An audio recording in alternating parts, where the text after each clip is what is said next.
Circuit bleu. Côté expert, Isabelle Chalaï. On a tous besoin à un moment donné de notre vie de se poser et peut-être aussi de se réfléchir un petit peu à notre vie professionnelle, notre vie personnelle. Et on a souvent besoin d'avoir à nos côtés quelqu'un qui nous aide. Le coach de vie est là pour vous. Elle est avec nous ce matin. Notre coach de vie, c'est Sophie Weidemann. Bonjour Sophie. Bonjour Isabelle. Bonjour à vous. Sur France Bleu Alsace, on va un peu plus connaître ce coaching de vie. Vous êtes coach, vous êtes thérapeute également. Alors justement, c'est quoi un coaching de vie ? Alors un coach de vie, c'est quelqu'un qui va vous accompagner dans une démarche qui peut être parfois une démarche plus d'écoute et ce qu'on appelle dans notre métier de feedback, c'est-à-dire de donner un retour, un effet miroir de ce qu'on dit. Et puis d'autres fois, en tout cas en ce qui me concerne, moi je fais du coaching de vie jusqu'à la thérapie, donc d'autres fois qui va vous donner donc des conseils de vie et éventuellement vous aider si on est affaire à ce qu'on appelle nous des schémas récurrents, c'est-à-dire vous tombez toujours sur le même genre d'employeur, sur le même genre de compagnon, sur le même genre de difficultés.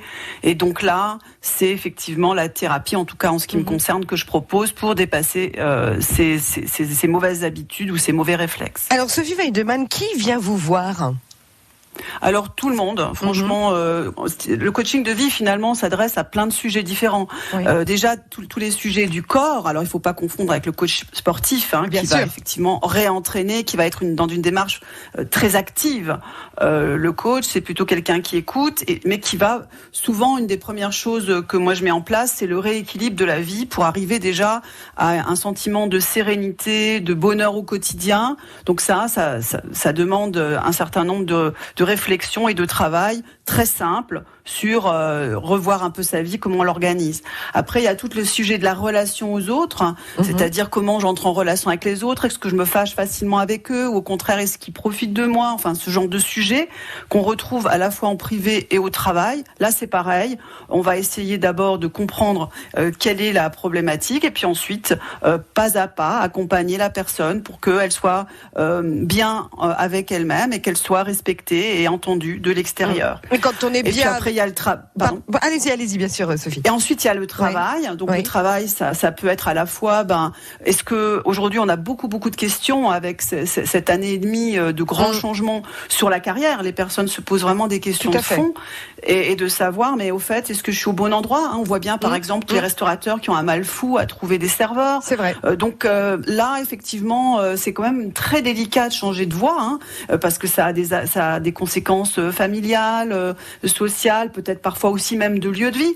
Donc là, on a vraiment besoin d'un quelqu'un d'extérieur pour nous aider à y voir clair et puis voir les priorités, etc. Et puis après le cœur, il faut pas jamais l'oublier, l'amour, tout ce qui est l'amour, l'amitié, qu'est-ce qui est important pour nous, on voit de plus en plus d'émissions de télé où on voit des coachs qui sont assez chouettes d'ailleurs, qui aident à redonner, je veux pas dire les bonnes valeurs, mais enfin qu'est-ce que c'est la hiérarchie, qu'est-ce qui fait qu'un couple fonctionne, etc. Et puis le dernier sujet, comme ça pour balayer très vaste, c'est le sens, c'est-à-dire que quelque part le sens c'est notre colonne vertébrale. Pour certains, ça passe par la religion, d'autres par la foi, d'autres par une certaine morale ou bien une relation à la nature. Mais le pourquoi on est ici et à quoi on sert, ou voilà, quelles sont nos valeurs, ça fait partie effectivement de toutes ces 5 sujets sont ce qui constitue l'équilibre de la personne et ce sur quoi nous travaillons. Absolument, un coach de vie qui vous accompagne dans votre développement personnel pour atteindre vos propres objectifs. Eh bien, elle est à vos côtés, Sophie Weidemann. Elle est coach de vie, thérapeute et elle répond évidemment à toutes vos questions. Alors, il n'y a pas de questions stupides, bien au contraire, Sophie. Des questions sur sa propre vie personnelle ou professionnelle. N'hésitez pas, 03 88 25 15 15, nous sommes à vos côtés.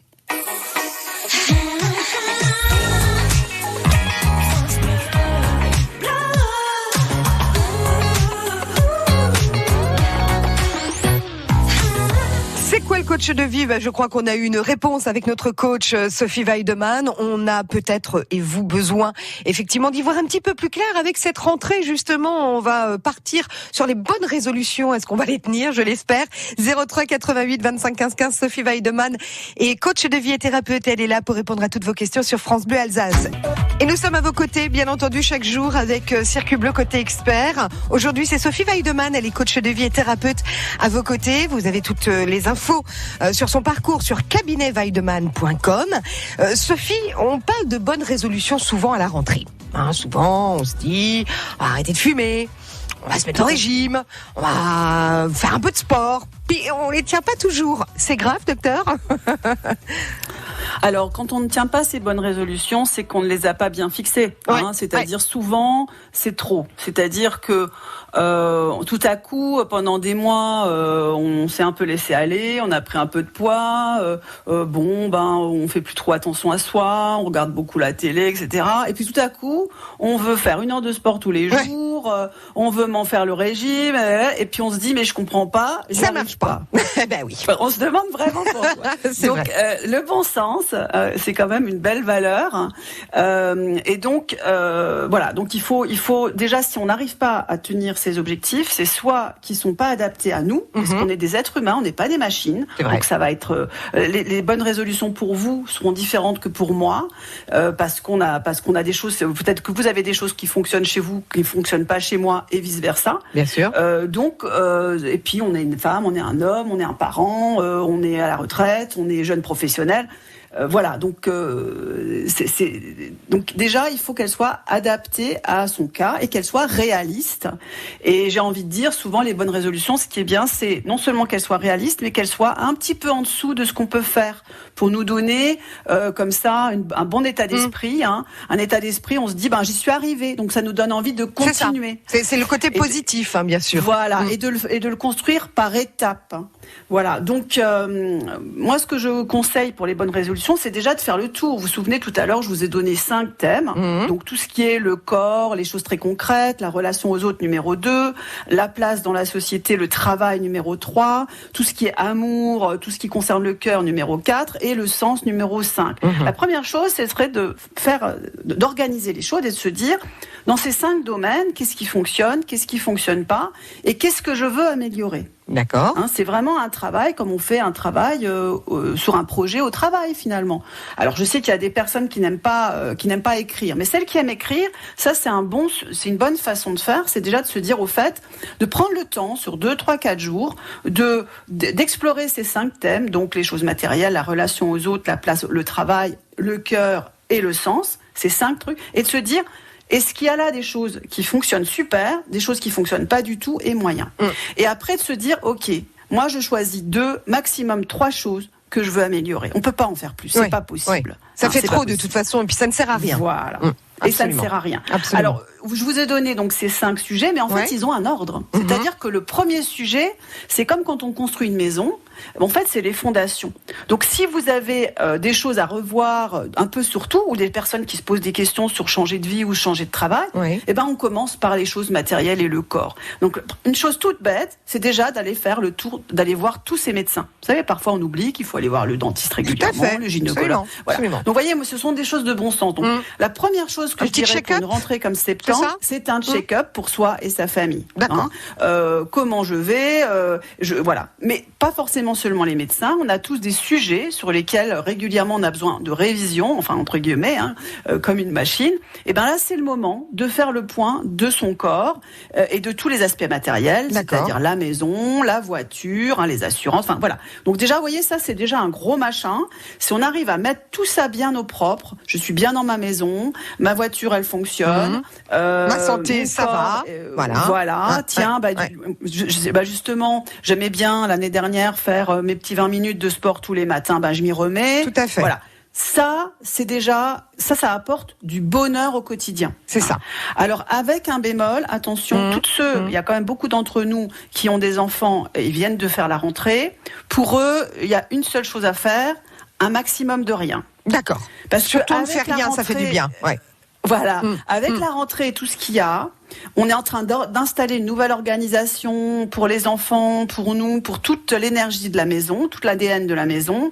Et là, il faut se laisser 10-15 jours pour que les choses s'installent. Absolument. Donc, dès qu'il y a un changement dans la vie, il faut toujours du temps pour s'installer. Et selon ce qu'on change, ça peut être parfois 3 mois, parfois plusieurs années. Là, pour une rentrée, il faut attendre fin septembre, en tout cas la 3e semaine, pour avoir pris son rythme. Ensuite, on souffle.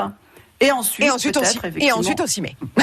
Voilà, c'est ça. Sophie Weideman est avec nous, elle est coach de vie, elle est thérapeute. Alors, vous l'avez compris, on vous donne quelques petites clés comme ça pour bien aborder cette rentrée, pour vous, les adultes, mais pour les plus petits aussi. Et si vous vous sentez un petit peu bloqué dans une situation qui ne vous convient pas, si vous avez besoin d'aide et de conseils, eh bien, appelez-nous 03 88 25 15 15, 10h moins de 15 sur France Bleu Alsace.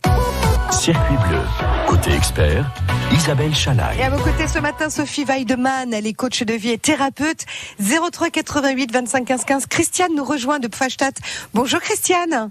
Oui, bonjour Christiane. Sophie. J'écoute avec beaucoup d'intérêt vos conseils. Oui, et dites-nous, Beaucoup. vous avez besoin d'un conseil justement. Oui, alors écoutez, je suis en train de déménager, comme non pas 2 fois, mais en 1 an, je déménageais 3 fois. Oui. À 80 ans, mon mari il a 80 ans. Nous avons passé de Mulhouse, j'étais d'abord Christiane de Mulhouse, après j'étais Christiane de Pfastatt, et ça fait 6 mois qu'on est là, et on s'est décidé du jour au lendemain pour aller dans une seigneuriale à Kems. D'accord. Parce Et alors, on a 80 ans tous les deux, et voilà. vous êtes Et stressée? Forcément. Oui, je suis en plein dedans, là. Bien sûr. De vider mes armoires et j'ai pas de place, en plus, là où je vais. Alors, comment, justement, Sophie, là, c'est un vrai stress et c'est normal. Comment on fait pour gérer ce stress-là? Oui. Alors d'abord, il faut reconnaître la peur, c'est-à-dire c'est la peur de l'inconnu dans une organisation toute nouvelle qui s'accompagne avec l'angoisse d'une nouvelle vie, puisque là vous allez laisser. Ça, je me réjouis. Non, c'est pas ça. Je me réjouis pour y aller. Alors dites-nous. Ma copine, elle m'a dit, c'est la première fois que je vois des étincelles dans tes yeux. Bon. Parce que c'est le mode de vie que je cherchais. D'accord. Exactement. D'accord. Et c'est pour ça que j'ai le courage de partir, parce que ici, nous sommes dans une résidence, c'est un vrai bijou. D'accord. Mais là-bas, on est dans un village de vacances. D'accord. Et il y a que des gens très très sympas. Et je me réjouis pour partir. Alors, Christiane, qu'est-ce qui vous stresse? C'est justement ce déménagement de tout faire, c'est ça? Alors, j'ai pas de place. J'arrive pas à me débarrasser de mes bouquins, de mes disques, de tout ce que j'ai. C'est plus petit là où je vais. Et je suis obligée de donner. Oui, alors ça vous stresse. Alors, Sophie, quel conseil en quelques mots? Alors oui, ça c'est le syndrome de la montagne, c'est-à-dire c'est trop grand quoi. Ouais. Donc on a à la fois on est content une fois qu'on aura passé la montagne, on a la montagne qui est en face et celle-ci nous écrase. Là Christiane, ce qu'il faut c'est découper la montagne, c'est-à-dire là pour une fois au lieu de regarder le sommet, c'est-à-dire quand vous aurez tout réglé, c'est de regarder le prochain buisson, c'est-à-dire de découper tout ce que vous avez à faire en morceaux, de dire bon allez là d'abord je fais un carton. Et puis là, j'en fais un autre. Vous voyez, d'oublier la vue globale qui est très importante et de découper. Et c'est vrai et de se dire aussi, ok, par rapport aux habits, il faut que j'en garde 30%, 50%, 70%. Ben, très bien. Là, je prends, ok, il faut que j'en enlève 30%. Voilà. Faut le faire. C'est-à-dire découper et y mettre de la raison. Ça permet de sortir de l'angoisse. Oui, ok. Il faut se dire que de toute façon, l'angoisse, elle fait partie du changement. Donc, prenez beaucoup de temps pour la satisfaction. Il faut que vous ayez des moments de pause pour vraiment prendre plaisir à cette nouvelle vie qui arrive. Et donc, cette satisfaction va équilibrer l'angoisse qui est de toute façon normale par rapport à ce type de changement, même s'il est positif. Les 2 stress les plus importants dans la vie, le premier, c'est le deuil. Le deuxième, c'est le déménagement. D'accord. Donc c'est aussi, on va dire, normal d'être dans ce stress. Oui. Ouais, ok. Oui, mais en même temps, si elle commence à procrastiner, elle va être de plus en plus stressée. Voilà. Donc il faut qu'elle découpe ce qu'elle a à faire pour que ça lui paraisse moins gros, quoi. Est-ce que pour Christiane, elle pourrait imaginer de faire presque comme des fiches, c'est-à-dire je fais ça, comme ça, est-ce que ça peut organiser? Ça dépend des personnes. Il y a des personnes qui n'aiment pas du tout écrire et qui arrivent très bien à s'organiser dans la vie de tous les jours. D'accord. Et il y en a d'autres qui aiment écrire. Donc si elle aime écrire, elle peut faire des listes, mais sinon, il faut juste qu'elle découpe. Je veux dire, elle a 80 ans, c'est pas un lapin de 3 semaines, elle sait s'organiser. Bien sûr. Voilà. Par contre, il faut que elle se ménage. Voilà. Il faut qu'elle se ménage et qu'elle découpe ce qu'elle a à faire. D'accord, oui, Christiane. Quand même des bons moments, merci. Voilà, des bons moments. Exactement. Absolument. Et puis une fois que vous serez bien installé avec votre mari, vous allez être trop bien, Christiane. Oui, c'est clair. Voilà, c'est ce qui me console. Exactement, vous embrasse fort, Prenez Christiane. votre temps et veillez sur vous. Exactement. Prenez soin de vous, on vous embrasse. Au revoir. Merci. 9h30, 10h. Circuit bleu, côté expert. Sophie Weideman est à vos côtés ce matin. On a effectivement parlé de ce coaching de vie, Sophie, avec vous. On le voit, il y a des situations où on est un petit peu en stress et puis d'autres où on peut essayer de gérer au mieux. En tout cas, merci d'avoir été à nos côtés, Sophie. Avec grand plaisir. Et puis on vous retrouve évidemment, alors bien entendu sur France Bleu Alsace et puis aussi à votre cabinet et il y a toutes les infos sur cabinetweidemann.com. Merci beaucoup Sophie, on vous embrasse. Merci, bonne journée à tous. Passez une belle journée, merci beaucoup. Au revoir. Une émission bien sûr à réécouter sur francebleu.fr.